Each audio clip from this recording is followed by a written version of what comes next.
So, all right, everybody, we are live with the Working Fans Podcast, episode 307. Welcome back, AJ Strangebrew in the house. We have so much to talk about. It was such a busy weekend. We're going to talk about women's evolution. That's the big thing I think we're most excited about because, that was a big deal. You texted me right away that you want to talk about this, but we figured let's cover everything. So why don't we start off with the Great American Bash, AJ? I'm just going to read through the results, and then we'll talk a little bit. To me, this was the most throwaway show of the weekend, and I don't mean that as a disrespect. I thought it was a fine show, but when compared to everything else, probably the least noteworthy. I disagree a little bit. I think the worst show of the weekend and the throwaway show was Saturday night's main event, but that's just me.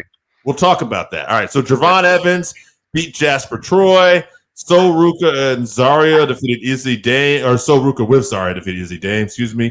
Ethan Page defeated Ricky Saints. Obafemi defeated Inamura. Jordan Grace, Blake Monroe defeated Fatal Influence. Of course, later on, we'll talk about this more when we get to Evolution. Blake Monroe and Jordan Grace, everything was fine here. But as we know later on, that would not be the case. So what were your opinions overall of this show? Well, let's give you a couple. I think they did a really good job of building people on this show. I think the first match that you mentioned was Troy versus Evans. That, to me, was smart booking. Troy's story gets a little depth to it. It gives a little bit more to Jasper Troy. But Evans gets some momentum that he needed. So everybody wins. When it comes to the North American title, Ruka is such a great gymnast with grit. Yeah. She's got that Casey Catanzaro energy, but with more edge to it. So once again, I think it does great for her character development, and everybody wins in that match also. I think that she's just got more of a star look than Casey, too, just to add on that a little bit. Well, she's also about a foot taller, which I think in WWE helps. I hate to say it, but unless you're Rey Mysterio, it's not really a short person's game in the WWE.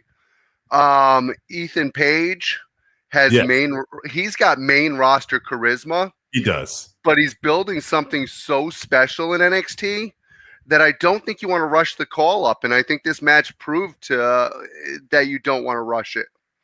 Yeah, and I think the thing about Ethan Page, too, I'll add on this, too. Personally, I think Ethan Page has had a great career, but to me, he's a guy that's been underutilized by every company. Like, there's more you can do with him. Obviously, jury's still out with WWE, and I like the run so far, but you agree, main roster energy, and obviously I think AEW could have done a lot more with him. Impact did solid, but I also thought he could have had a bigger run there, too. To me, he's got a lot of that Bobby Roode to him, where I think Bobby Roode could have been even more than what he was. Unfortunately, he ran out of time just as he was getting his best push. And then you got Obafemi. Femi's reign is so strong, but he needs that one emotional rivalry to go to the next level. And I think that stare down with Carmelo Hayes at the end, that could be that feud that he needs, that emotional one. I think Carmelo Hayes could bring that out of him. All right. If that's it for AEW, I'm sorry, for NXT. Well, I got one last one. I want to mention Blake Monroe. Right, because we'll talk about her later, I have a feeling. Yeah, we'll definitely talk more about her later. But I think even in this tag match, the WWE clearly sees big things in her. Yes. And I don't think that this was just a rub. I think it's more of a coronation. All right. I like that. I think we're going to talk more about Blake. I think WWE made a wise choice with her, but we'll get to that when we get to our Evolution. Before we get to Evolution, we have a few other stops. And before we go with the rest of our WWE talk, let's stop into Texas. AEW All-In event. AJ, I'm going to read the results here, and then I'm going to go through my personal notes that I thought were interesting. This was a big card. I'm even going to read a pre-show match here because I thought it was interesting. The Sons of Texas, Dustin Rhodes, Marshall Von Erich, Ross Von Erich, and Sammy Guevara defeated Shane Taylor Promotions. I didn't even know Dustin wrestled twice on this show until I went back and looked at it. Big Boom AJ and the conglomeration, O'Reilly, Hologram, Ishii defeated The Don Callis family, FTR defeated the Outrunners. This was all on the pre-show. Yeah. The Ops opened the show and defended against the Death Riders. MJF won the Casino Battle Royal for the men. Dustin Rhodes obviously won the TNT title. Swerve Strickland and Ospreay win. So the Bucks are no longer EVPs. Athena won the Women's Gauntlet Battle Royal. The Hurt Syndicate defended their tag belt successfully. Tony Storm is still champion. Okada unifies the belts against Omega, and Hangman Page is the star of the show. AJ, the first thing I want to talk about here, just in order, is MJF. Was he the right choice to win the Battle Royal? I think with his storyline with the Hurt Syndicate, he is the right choice. Mm-hmm. Quite frankly, making him the option going forward, especially against Hangman Page, maybe as the next opponent. I think that with the Hurt Syndicate in his corner, it makes it a very compelling story. In the long run, if MJF ends up winning the title, the Hurt Syndicate could end up turning on him, and now you got Bobby Lashley lined up against MJF for the world title. So it's really a good path to go down, and I think it is the right way to go. All right. I had a question for you. Was MJF the right choice? My next note is basically says Dustin Rhodes was the right choice. To me, this wasn't even up for grabs. Texas, unfortunate what happened to Adam Cole. I don't know if he's going to retire. I don't know if he should retire at this point. I wish the guy the best of luck. But man, oh man, what a great moment for Dustin Rhodes in his 50s. Guy always shows up in shape, prepared. I'll mention this with Shelton later, but Shelton, Dustin, Sting. If you were ever happy there was an AEW, I'm happy just for those three guys alone because of the career they've had at this careers in AEW. So I don't know if you saw the news earlier in the week. Dustin Rhodes earlier in the week signed a contract through 2030. Another 5 years. Bless his heart. Yeah, that's so he's got another 5 years that he's going. And quite frankly, at the rate that he's going at, I don't see him not being able to do it. He's having some of the best matches. You realize, other than the WWE World Championship, there's no belt that Cody's held that Dustin hasn't. Right. That's the one belt that Dustin's never been able to get is a world championship. Yeah. The guy's a Hall of Famer. He's done whatever any company's asked him to do. And behind the scenes, what you might not know about Dustin Rhodes, he's actually very responsible for the women's side of AEW. And he gets all the credit in the world as far as I'm concerned, with just being a professional. He's been like that for a while. Billy Gunn's another one I didn't mention too, that, he does great stuff with the women back there as well. And he's a guy that's still in great shape. 3 belts. I wouldn't have saw this. 6-man champ, tag team champs of Ring of Honor, and now AEW single score with the TNT title. If he's not going to be AEW world champion, which I don't think they ever made that look, you could do something, put that Ring of Honor world title on this guy. To me, Dustin, that's a great storyline at his age. Never having had that world championship in a promotion, you could definitely do something with that. He almost has as many belts as Mercedes Moné, for Christ's sakes. When you talk about his family, you talk about Cody being the biggest star right now, and you talk about Dusty being, the biggest guy that could talk and draw money, a legend. One thing about Dustin, and obviously the book is still to be written on Cody, but you could say compared to his dad, none of those guys were physically still going at it at the level that Dustin is still to this day in his 50s. Oh, no. By the time Dusty was 50, he could barely move. He would just come in and Steve Corino would just come in and bounce off his elbow. On that elbow. Yeah. On that elbow, baby. This was a lot of show, so we'll just keep moving here. That was something I thought we definitely need to touch on. Young Bucks EVPs no more. Where do we go here with them? I don't even know what that storyline even means, quite frankly. That's so they have no EVP powers. Does that just mean that now they have to be booked every week? Does it mean? Yeah. I know they were very specific about the fact that the powers weren't going to Swerve and to Will Ospreay. So it's not like all of a sudden they're getting their powers so that they can make the Bucks suffer. There's no point to this storyline. It's stupid. Yeah, In my opinion. I'm not a big fan of it either. We'll move on. Athena, was she a good choice? I thought she was a great choice. I love Athena winning it. She is the Ring of Honor champion. She's also had that belt forever. Yeah. So the fact that she's also one of the most underrated women's wrestlers probably in the last decade. I don't think she gets anywhere near the flowers that she deserves. She certainly didn't get them from the WWE. Fair enough. No. She's a great competitor. You know, we're going to talk more about women's evolution later. And we talk about Naomi and some of these people finally getting their due. Athena's right there. She should be. Well, the best part is so we always talk about Tony Khan's booking, and his booking sometimes is very suspect. Hence the tag match right before this. Mm-hmm. But with this option and with going in this direction, this is some of the best booking that he's actually done, and he shocked everybody, and it's awesome. All right, continuing on to here. The Hurt Syndicate. I brought them up. I wasn't going to touch on this, but I saw a thing Shelton Benjamin posted this week about celebrating his birthday and what a good birthday weekend. And I thought, man, this guy is just being treated with so much respect in AEW. And how great does he look for 70? You must be going to that Mia Yim school, Harry. He's gonna get mad at you. Listen, he's phenomenal shape, phenomenal condition. He reminds me of the Steiner brothers, although he's a lot older than the Steiner brothers when they were doing that stuff back in the day.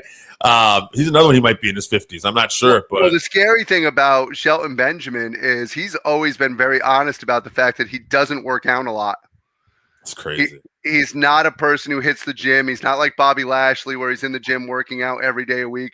To be in the shape that he's in and to be as good as he is just naturally is absolutely phenomenal. All right, moving on here. Toni Storm. Was that the right choice? I love Toni, but I got to be honest with you. I thought we could have done more with Monet here, have her get even more championships, and then give the rub to a Willow Nightingale, somebody like that. I don't know. Statlander. So I disagree with you. I think it was the right choice. The reason why I think it was the right choice is because Monet seemed like the sure thing. Yeah. Okay. I don't think anybody thought Toni Storm was actually walking out with that title this weekend. Maybe I'm wrong. Maybe you guys did believe that she was walking out this weekend. I was 50. Yeah. But to me, putting Toni Storm over, I think now you open the door for Kris Statlander as a heel. I think Kris Statlander is going to make that heel turn. I think that it's coming. She's going to be part of the Death Riders, and I think that you're going to see her actually take the belt off Toni Storm.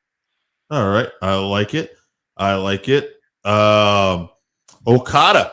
I think I feel like I have to mention Okada here because Okada has quietly had this title for, going on 2 years now? And now he's combined it with another title. Yeah. I mean, I think we're just building up eventually. He's going to have to be in the world title picture, maybe against Hangman if Hangman doesn't lose before this. I don't know if you want to add on Okada. Right now, I just feel like he's on a good run, but I don't know where he's going next necessarily. So Okada, to me, has been one of those people in the background that his character development's fantastic. I love the way he flips people off.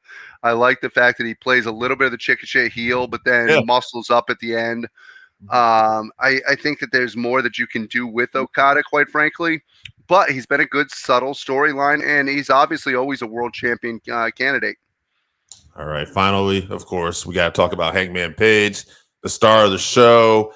He's the guy that, as they call him, kind of the main character. And there's even some discussion that, like AEW tends to do a little better, like rating wise and stuff when Hangman's on top and he's in the main storylines. I think people get behind this character. What are your thoughts? Hangman is their Magnum TA. Mm-hmm. I know we never got to see Magnum TA come to full fruition, but he's their Magnum TA to me. He's their working class wrestler, the one that people get behind. People love Hangman Page. I don't know who you predicted for this match. We didn't talk beforehand, but I felt like Hangman was going to win also. Jon Moxley does not need a belt to be the top heel.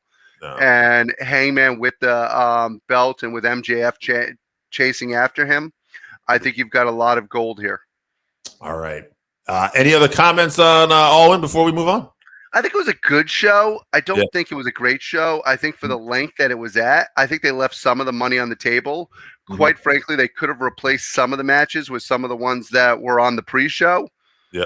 And I think that might have been bigger moments, but that's just my opinion.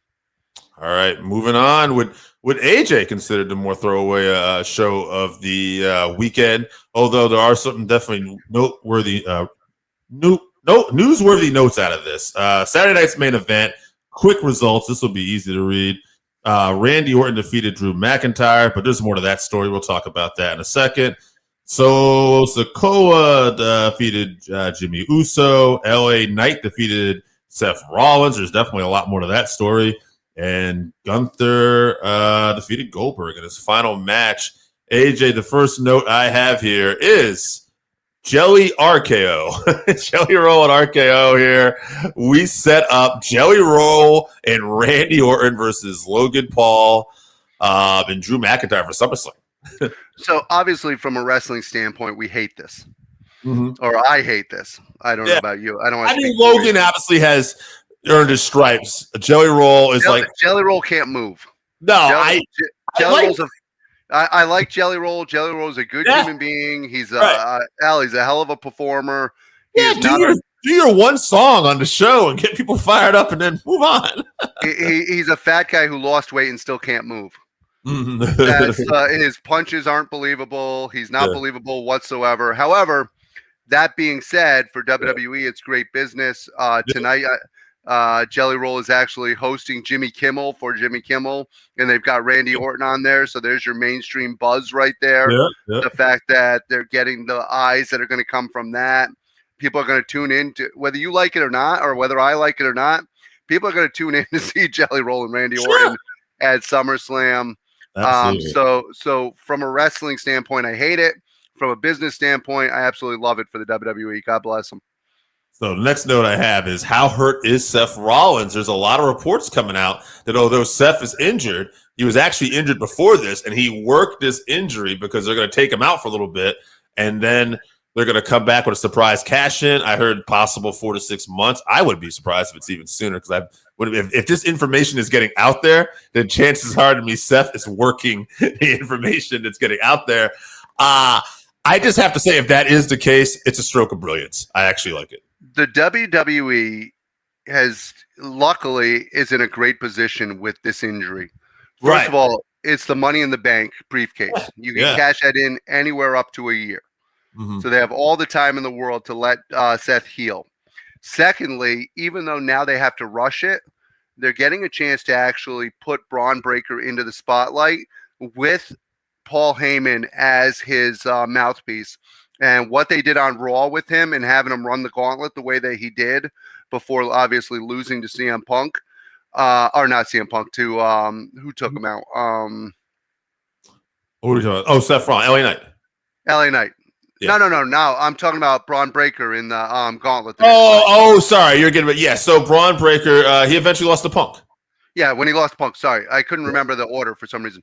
But the way that they actually pushed him on Raw with that gauntlet was fantastic. And the mouthpiece beforehand, they did a great job of building him, and he's going to have a chance to be built into a superstar sooner than he would have if Seth doesn't get injured. So now you have a chance to push both of them. I agree. I mean, obviously they're going with Punk against Gunther, but you could do a situation where Breaker could win the world title or something, and Rollins could come back and cash on him, or Rollins could cash on someone else, and you could have, for the first time, a stable with a world champion on each brand. So there's things that could be done here. I like it. I like what they're doing with it, I should say. Unfortunate circumstance, but it seems like they're making the most of it. One other final thing I'm going to add on this, unless you got anything else, is Goldberg upset with the way his retirement was handled. I get it. He just wasn't a priority for WWE, obviously, at this point. So here's my take on the situation, and this is my problem with the match and everything. And Gunther's win deserved to actually be the spotlight. You're building the younger person. You want to build them. I don't think they did a good job at actually building Gunther's win, and I don't think that they gave Goldberg the goodbye that he deserves. If you're going to build something up as a goodbye and grandiose thing, we got neither of those. So this was a lose-lose for the legend and for the legacy that you're building with Gunther. That's my problem with the match, is I don't think you built either one correctly. I agree. All right, we're going to have a couple other bonus stuff to talk about today. But before we get to this, is the main event. This is what got AJ out of his semi-retirement, got me on the phone because he wanted to comment on this show. He was so excited when the show happened. You really enjoyed it. Women's Evolution, excuse me, WWE Evolution 2.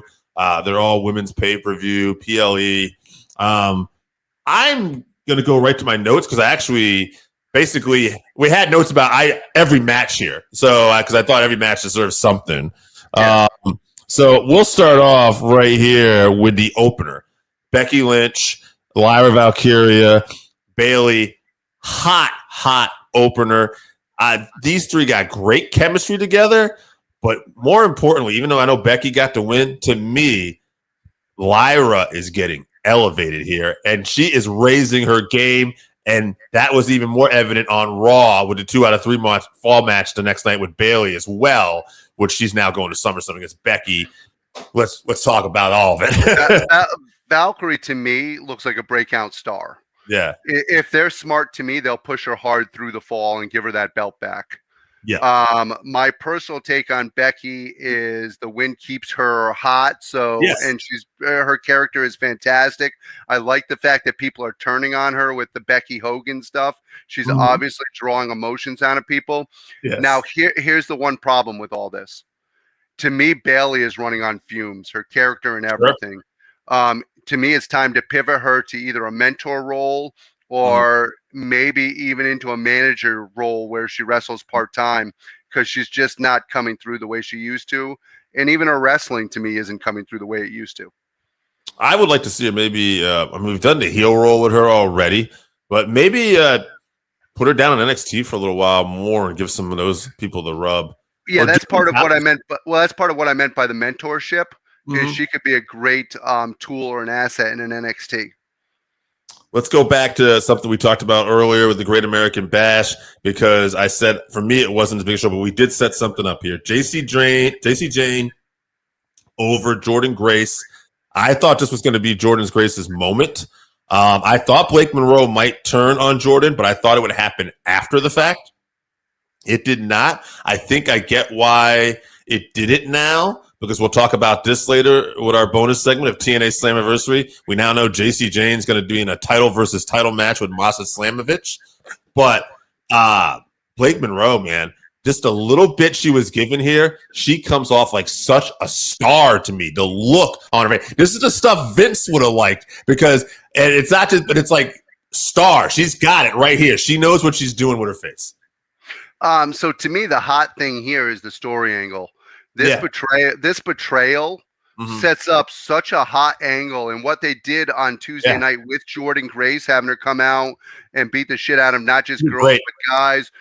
This betrayal sets up such a hot angle between the two of them in a feud with legit stakes to it. Both of them could legitimately be the future in the face of NXT, and it has real edge to it. Especially with the vignette from Monroe. They were smart keeping her off the show and just having the vignette. Shawn Michaels is killing it with these two. It reminded me of the given analogy of like a Luger or a Sting going after a Flair, where you had the big strong guy beating up everybody, wanting to get to that heel, and that cocky heel's not even in the building. You know? And the funny thing is very similar to that. We could easily see Jordynne Grace, as strong as she is, just ripping to shreds Blake Monroe. Yeah.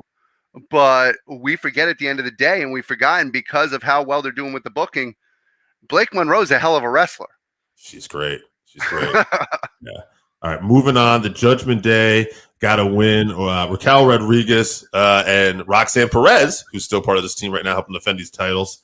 They got it over Zarya and Soruka, but also the Kabuki Warriors here. Just kind of continues this storyline. I think it's a good role for Roxanne Perez. And where does it eventually lead? I think Liv is going to be on the outside looking in somehow this eventually. So this is a tough one, because obviously she's part of a heel faction, but Roxanne Perez still gets a hell of a pop from the crowd. The crowd loves her. I think you need to keep the belts on them until at least Survivor Series. Give the division time to matter. I think that if you keep them with the belts, and then you have Liv Morgan come back around Survivor Series, hopefully from her injury, similar to what you said. You could really build up the heat, and you can actually transfer the belt back. You could actually turn Roxanne even more face by having them just take the belt off her and put it right back on Liv, and leaving her out in the cold and having them turn on her. So I think it was very well done. I think that it seemed like they were in a no-win situation, which is just great booking, and they came out on top. Much like the Seth Rollins thing. They're making a positive out of this whole thing. All right, moving on here. Tiffany Stratton gets the win over Trish Stratus. No surprise here. Tiffany was the right choice. We're keeping this moving on. Tiffany, it's Tiffany time. I will say, even though I know you're going to tell me that Stratus needs to retire, at this point in the game, Stratus still outperforms a lot of people, though. So I was going to say, I know my instant reaction when we talked was very anti-Trish. I wasn't happy in the moment. Yeah. I went back and I rewatched the match. Okay.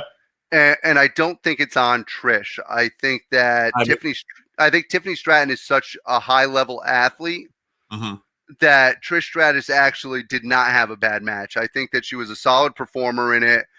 She's not the star that she once was. I think it's just the difference in athletics. Quite frankly, Stratton just flat out beat her clean with the prettiest moonsault ever.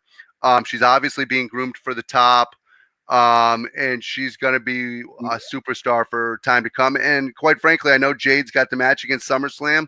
Yeah. I don't see Jade going over in SummerSlam. I think they're going to keep the belt on Tiffany Stratton. So Jade in the next match beat Naomi, which was a great win for Naomi. Gave Jade the momentum, but I came up with the same thing. But they had to.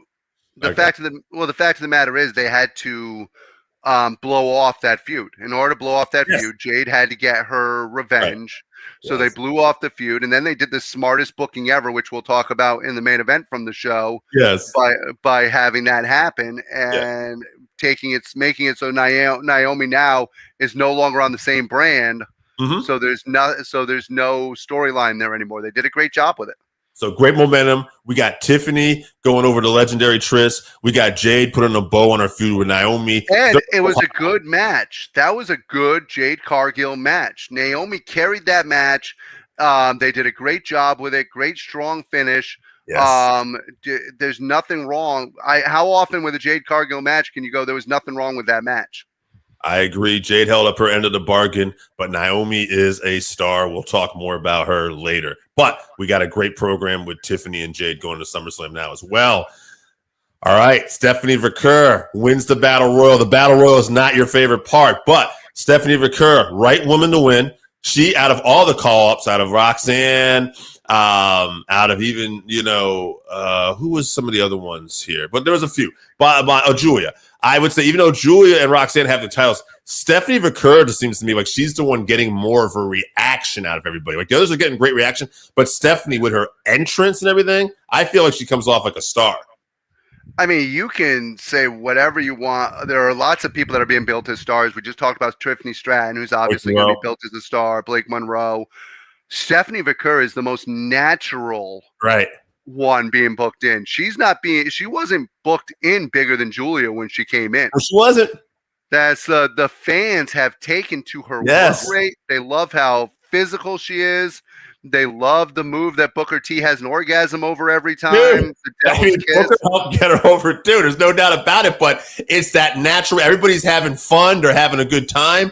And here's the thing, that promo afterwards, right? That would have failed in another era with Vince or something. They would be like, pull the plug. But it felt so real, so natural. And at times she was going a little longer. And I'm like, oh, be careful. But then it was just so endearing because you just felt this natural charisma here. I love the fact that Stephanie took the time to actually learn how to say what she wanted to in Spanish to actually pay tribute to Stephanie Vaquer instead of just making her struggle through the English. To me, that's building value on this person, building value on the character. And quite frankly, I don't think there's anybody better than Stephanie Vaquer. You can say there are people on the same level, but there's nobody better. Stephanie McMahon also did a great job with this as well. So hats off to her. All right, main event. First off, before we even get into the cash-in, Io Sky and Rhea Ripley were tearing down the house before that. This was going to be match of the night. This was definitely going to be match of the night. It could be match of the year so far. Yes, it was huge. They were killing it. Absolutely, the crowd loved it. I thought Ripley was on the way to win. I had predicted her. Then we had the ref bump, and Rhea had the pin, and I thought, oh, shit, Io's going to find a way to get it. But then they kept going for a while longer, and the crowd was hot. I said, okay. And then, oh, man, AJ, I was doing recordings with responding on YouTube that night. I was making shorts, and so I was staying up to date on Twitter and stuff. And just a couple seconds behind, and I didn't see it, but someone wrote Naomi in the building, and I'm like, oh shit! And I was only 2 seconds away, and I stopped and I watched it, and I couldn't believe it. It gave me those Seth Rollins at the end of WrestleMania vibes. Well, and the fact of the matter is, you talk about great booking. Nobody was expecting Naomi to cash on Raw. No. Everybody was thinking Tiffany Stratton, Jade Cargill, Tiffany Stratton, Jade Cargill. Yes. They made you look in one direction, and then like a great magician, they pulled it out from the other side. And the crowd went nuts. Yes. The crowd went absolutely nuts for Naomi cashing in. Naomi, I know she's a heel right now, but watch out for Naomi. This is somebody who, if she keeps building the way that they are, could naturally be turned into a babyface.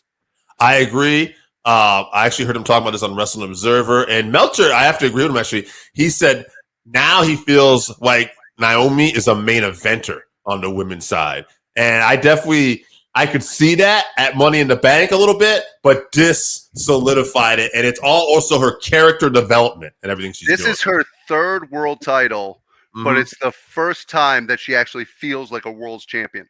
I agree. I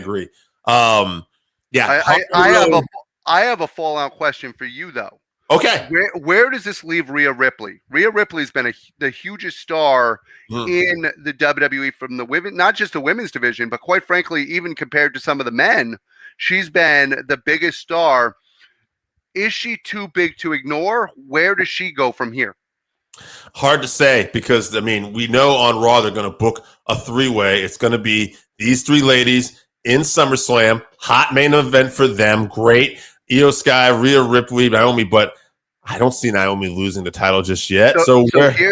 Here's my prediction. My prediction is Naomi at SummerSlam goes over in the three-way, and Rhea Ripley snaps. And I think she's going to go into a monster heel phase. Okay. Not like a phase where she was in the Judgment Deal, Judgment Day, but in a phase where she just whoops everybody's ass. And I can see that. And then you know what? You could do a thing. You can see how the crowd reacts too. If we don't go say heel with her right away, or they don't take her in as a heel, you could play that off just as there's a badass beating people up before you know it's Royal Rumble time. You could build towards Ripley and Tiffany at some point too, or remember, you also have Stephanie Victoria at Clash at the Castle is going to get a world title shot. That would probably be against Naomi, would think, if you're looking at this right now too. So interesting, right? And then you need a heel challenger for Stephanie, and people love Stephanie Victoria. So if you were acting like a heel with her, so if you have Rhea Ripley snapping, and you come out as a heel and just beat the crap out of her from behind or whatever, that's a hell of a way to turn Rhea Ripley heel. And now you've got one heck of a feud going all the way to maybe Survivor Series. All right. That was the main event, but we got two bonus parts of the show. Roman Reigns made his return on Monday Night Raw. The OTC was back.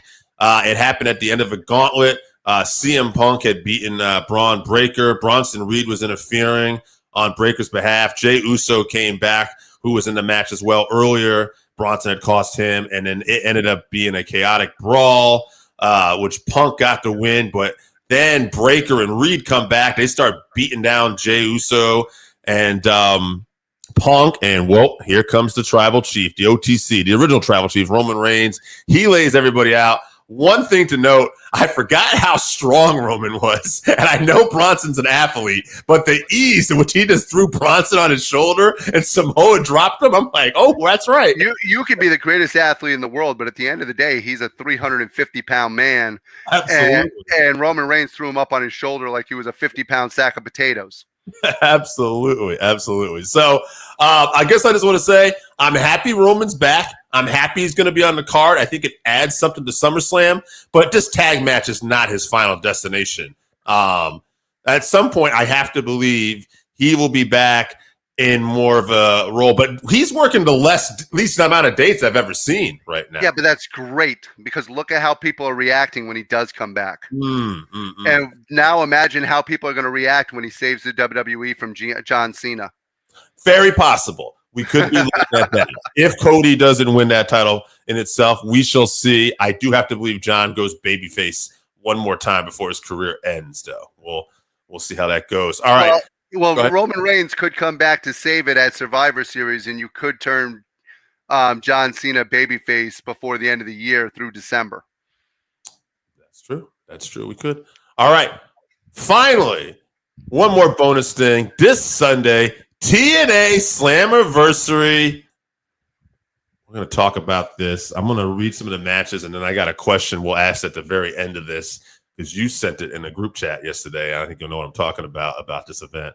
We'll start off with the match I think that has the most intrigue to us.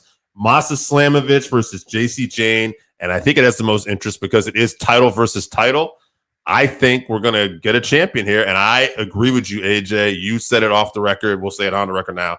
I think Masha is going to walk out with both titles here, and I think what it's going to eventually lead to is Jordynne Grace is going to win the NXT title from Masha because they had a thing in TNA. And I don't think that'll be a title for title. I think it'll just be a thing where they kind of head up in that respect thing. And then Blake Monroe will eventually be a champion after that, I think, go even further. But for the meantime, Masha. I think Masha is really good at what she does. She's a great athlete. I see her going over. First of all, let's give some flowers to JC Jane. She's doing great. When she was literally the third person in the stable, and all of a sudden she is now the leader of Fatal Influence. She is the backbone. She is a superstar. She's a workhorse in there. This girl has had her nose broken, has wrestled with a face mask on. She's done everything the company has asked from her, and she's a hell of a champion right now. Absolutely. So we'll go through it for other matches here. Why don't we just do a couple quick predictions? I know we don't always follow as much TNA as we like to, but Ash by Elegance defend the knockout titles against the returning Inspiration, Cassie Lee, and Jessica McKay. I think Inspiration's going over. I like both teams. I think that they've both done really well. Obviously, both have had, their runs in the WWE, and both have been on NXT. But I just don't see Ash holding on to the titles in this one. If you like 305 Live, if I got a match for you, Mustafa Ali versus Cedric Alexander. Cedric Alexander in TNA. We'll see how he does. But Mustafa Ali has been a bigger character. I think we'll go with Ali for now. I'm going to go with Ali also. I've seen this match once or twice. But I do think that TNA is going to give them a little bit more of a chance to show what they can do. 305 Live, they were lucky if they got 5 minutes. Yes. So this should be a hell of a match with two great athletes. Tessa Blanchard versus Indy Hartwell. Happy to see these two get in a showcase. But if our prediction is right that Masha is going to win, then I think we're going to have another heel challenging. So I got to go Tessa. I think Tessa's going over. I hate to agree with you on this one. Well, not on this one because I love Tessa. Yeah. I've been waiting to see Tessa back in North America for a long time, but I just hate to agree with you in general. But I think Tessa's going over. We're going to read this match, and then the last two matches I'm going to save because I'm going to talk about what we were talking about because I have a theory about something. All right. Nick and Ryan Nemeth, the Nemeths, defend the tag team titles against the Hardys, the Rascals, and AJ Francis and Casey Navarro First Class in a 4-way ladder tag match, Slammaversary. Is this the Hardys' time? Did they get the titles back because it's a 4-way ladder match and it's Slammaversary? Fuck that. I'm going Rascals. I like that. All right. Before I get to these last two matches, we have an X Division title match, Moose and Leon Slater. And we have the TNA World title match, Trick Williams, Joe Hendry, and Mike Santana. The president of TNA was on X yesterday, and he said, you have to tune in to TNA Slammiversary. It's going to be simply phenomenal in all caps. You don't just make a statement like that unless you're in the old TNA and you did that shit and you said something historic's going to happen, and then you come to the apartment we're living at and go, what happened? I don't know. Tommy Dreamer showed up. Like, it was Dreamer? Like, I think so. So unless we're doing that again, I think AJ Styles will be there. My question is AJ Styles just going to show up, which is fine. People will be happy just to see AJ, or do you go a step further in the relationship and do you put AJ Styles in one of these two matches? Because AJ Styles as X Division or TNA World Champion could work either way. Well, he's responsible for building both X Division and building TNA as a world's champion. So you can put him in either match. Good. I would rather see him in the World Championship match if that's where he's going to be. Because quite frankly, the X Division to me isn't what it once was. I love Moose. I think Moose is great, but he's not what I think of with an X Division champion. He's not. Just put in one of these matches. Gun to your head if you had to pick. I think he's going to be. I think he could. I think he could be. I think he's going to be put in the main event. Okay, so we'll say Moose beats Slater. I guess no offense. Maybe Leon wins, but we'll find out. But if AJ Styles is in this main event against Trick Williams, Joe Harry, Mike Santana, I'm going to go AJ Styles. I think AJ Styles is walking out of New York as your TNA champion. All right, I would love to see that. We made that prediction. Here. We'll see what happens. Guys, if you like the content, you like everything we're doing, please check out the show and like and subscribe. We'll see you with some more episodes and more contents in the future. Thanks for tuning in, guys.